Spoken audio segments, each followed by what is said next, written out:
이 대법원에 대한 현장 검증 동의서를 이렇게 기습적으로 날치기 통과시킨 것에 대해서 심심한 유감을 표시합니다. 지금 민주당 의원님들이 하시는 것은 한마디로 대선 개입 의혹 운운하면서 결국은 대한민국의 헌정 질서를 완전히 파탄내고 있습니다. 그런데 민주당 의원님들 한번 이 팩트 확인해 보십시다. 이게 조희대 대법원장이 이 김용민 의원께서 이렇게 말했어요. 이재명 후보의 자격을 박탈하려고 시도했다 하는데요. PPT 한번 띄워줘 보세요. 자, 여러분, 우리 다 법률가들입니다. 이게 순거짓말이에요. 순거짓말. 자, 5월 1일 날 파기환송했어요. 5월 1일 날 파기환송해서 2심 고등법원에서 5월 15일 공판 예정기일로 잡았습니다. 자, 2심에서 아무리 빨리 해도 자, 여러분들 생각하는 것처럼 판결 선고를 5월 16일에 한다고 칩시다. 판결 선고일부터 7일 안에 상고하게 돼 있습니다. 상고를 하고 그다음에 상고되면 소송 기록이 접수돼서 소송 기록 접수 통지서를 보내고 그리고 그로부터 20일 안에 상고 이유서를 내게 돼 있어요. 소송 기록 접수 통지를 아마 이재명 피고인은 안 받았을 거고 즉시 받는다고 하더라도 7일 플러스 20일, 27일이 지나야지 대법원에서 재판할 수 있는 거예요. 그러면 6월 2일이 훌쩍 넘습니다. 우리 대통령 선거일 6월 3일을 지나요. 그런데 어떻게 후보 자격을 박탈합니까? 고등법원에서 판결이 나면 후보 자격 박탈할 수 있습니까? 그게 다시 대법원에 다시 상고심에 가갖고 그게 확정돼야지 판결 후보 자격을 박탈할 수 있는 거 아닙니까? 이거 소설을 써도 지나치고 이게 이런 허구 주장을 이유로 해서 대법원을 흔든다? 이거 다 이유 하나 아닙니까? 이재명 대통령 이 재판 재개되면 당연히 당선 무효되고 결국 대통령 자리에서 쫓겨날까 봐 하는 거 아닙니까? 사법질서 흔들지 말고 차라리 이재명 무죄법을 만드십시오. 그게 낫겠어요. 대한민국 헌정질서 이렇게 흔들어도 됩니까? 아니, 이 대선 개입 의혹이 오늘 청문회 한 것도 자, 5월 1일 대법원에서 왜 대법원에서 이 판결했겠습니까? 1심은 유죄인데 2심은 완전히 인식의 표명이다. 의견의 표명이다 하면 몽땅 무죄되는 거짓말 면죄부준 아니 판결문 자체가 이해가 안 되는 판결문이에요. 그러니까 대법원으로서는 사법 신뢰가 흔들리게 됐다. 1심하고 2심이 정반대이니까 이걸 정리해 줘야 되겠다라는 의미에서 대법원에서 판결하는 거 아니겠습니까? 왜? 두 가지 판결이 너무나 극과 극이니까 그걸 정리해 주겠다고 대법원에서 판결한 겁니다. 근데 이걸 갖다가 이재명 대통령 후보를 박탈하려고 그랬다? 소설을 써도 적당히 쓰십시오. 여러분들이 이렇게 해갖고 시간상 불가능한 것, 소송 기록 접수 통지가 있어야 되고 그다음에 상고를 해야 되고 그렇게 해서 대법원 판결이 확정돼야지 이재명 대통령 후보 자격이 박탈되는 건데 이런 식으로 한다는 게 말이 되냐는 말입니다. 저는 오늘 이런 이유로 대법원 현장 검증한다면서 녹취록에 나온 이 허위사실 서영교 의원이 5월 1일 대법원 판결이 나니까요. 5월 2일에는 뭐라고 했느냐 이렇게 말했어요. 5월 2일에는 윤석열 대통령이 조희대 대법원장 임명할 그 전후에 임명받는 과정에서 이재명 사건 올라오면 잘 봐주겠다고 이때는 이걸 주장하다가 5월 10일에 열린공감TV에서 4인 회동하니까 이 5월 14일에는 4인 회동으로 바꿉니다. 이 4인 회동의 시기는 또 12월 8일 그 임명 전후가 아니라 이거는 시기가 또 그 이후예요.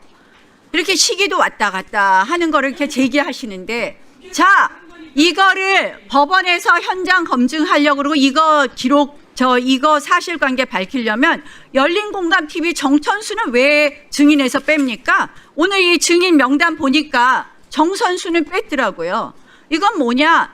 가짜 녹취록에 대한 진실은 밝히지 않고 대법원만 흔들겠다는 거 아닙니까? 정말 이런 식으로 법사위가 대법원 흔들고 대한민국 사법체계를 붕괴하면 역사 속에서 여러분들 다 정말 역사가 기억하고 심판받을 겁니다. 당장 취소하시고요. 이럴 거라면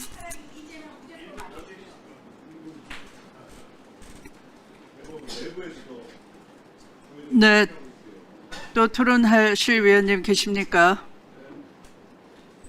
네, 김기표 의원님.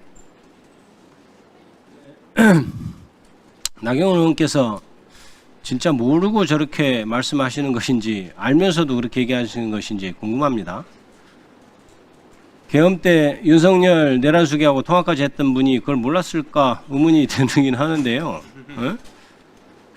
그래 참 그러니까요. 그거를 몰랐을까요?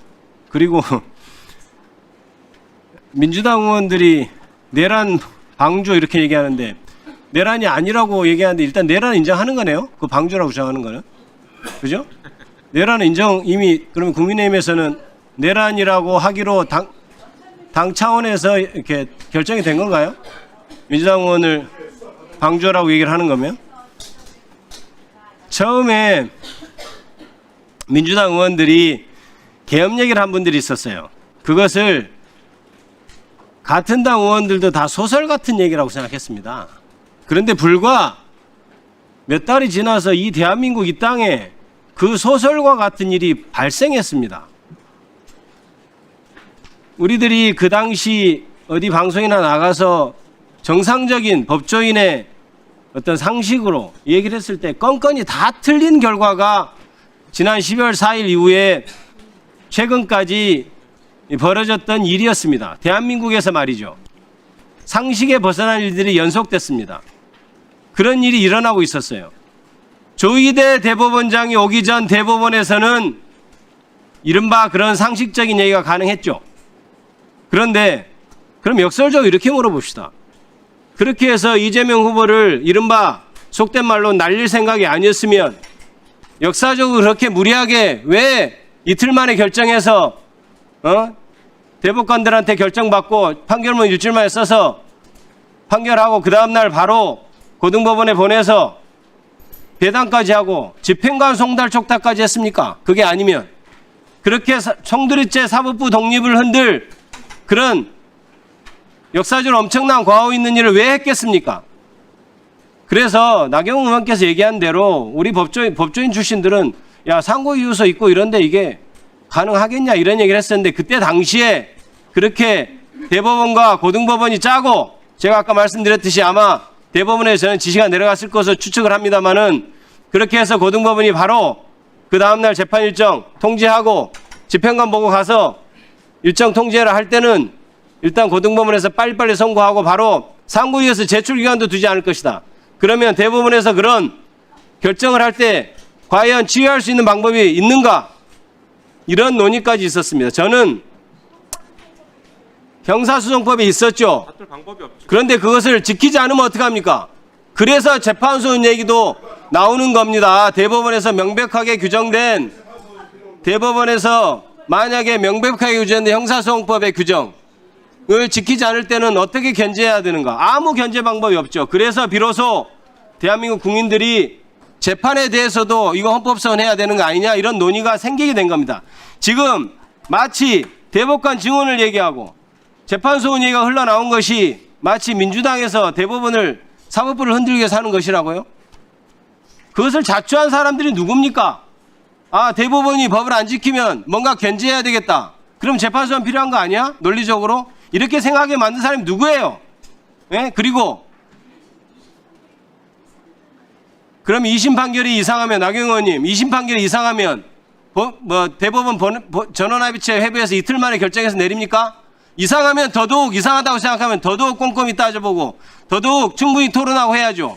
왜 그러면 그 다음날 바로 고등법원에서 재판 제가 얘기하고 있습니다. 조용히 좀 하세요. 그래야 간사 되겠습니까?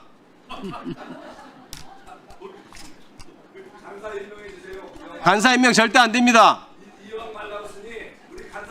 네, 아니 토론에 다른 집중해 발언하고 주십시오. 있는데 방해하는 사람이 어떻게 간사 자격이 있습니까? 무슨 발언을 유도했습니까?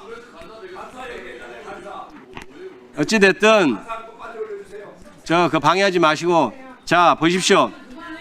그런 말도 안 되는 이제 와서 법을 제대로 지켜서 아무 문제 없었을 것이라고 얘기하는 것은 그것은 말이 안 되는 얘기입니다. 그때 그 무도한 이틀 만에 전원합의체 파기환송하고 날짜 바로 잡고 했던 거 대법원 내에서 밖에서 무슨 일이 있었는지는 역사적으로 곧 규명될 겁니다. 수사하면. 마치겠습니다. 네.